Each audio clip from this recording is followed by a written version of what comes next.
Hello everyone and welcome back to my channel. So today I'm going to be talking a bit about drying flowers. So a few weeks ago I had this idea to start drying flowers. At the moment it's spring here, there's flowers everywhere, it's beautiful. And I wanted to see if I could use these flowers and actually dry them and conserve their color. So I have tried two different ways. First way to dry a flower is to just cut it off and put it between a telephone book and then just put some heavier books on top of it to dry. You just leave it in for a week or something, and then at the end of the week your flowers are flat and dry. The good thing about this method is you just put it there, it's not much work. It takes literally 2 seconds and you can use these flowers because they're flat. You can use them on like collages and drawings and put them on your wall and stuff. But there's also a few problems with this method. First thing is you can't dry really thick flowers. Like I have this giant distal, and if you would have put it between it would just leave a gap in the book and it just wouldn't dry. I've also noticed with flowers like tulips or something that there's like a kernel and the fragile leaves are around it. So what that does is, because the core is kind of wet and big and soft, if you dry it, it easily starts to mold and it doesn't dry well. Also, if you put like leaves or something above the flower and it dries that way, then the flower will kind of turn brown because of too much moisture. So you really want to dry only the flower or very few leaves. The second method I used is to hang my flowers up on a cord. This way there's a good ventilation between the flowers and they will dry more 3D, so not flat, but they will retain their shape a bit. This also keeps the color way better because they are less affected by moisture and they won't mold. This is also way better for thicker flowers that wouldn't dry between a telephone book. I'm just gonna show you a few comparisons between things I dried on my wall and things that I've dried between the telephone book.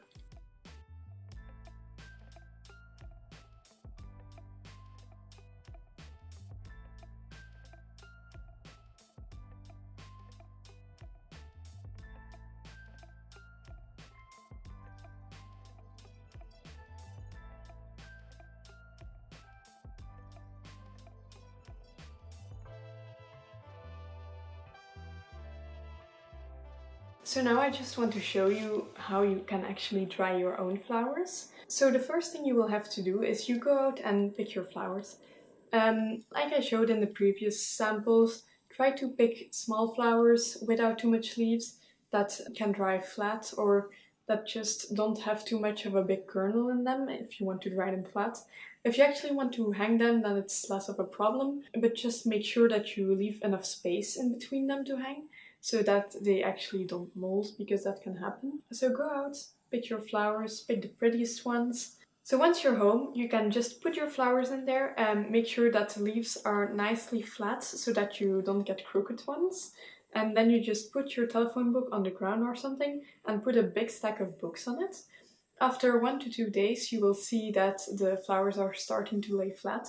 They will still be a bit moist, so you just leave them at that point.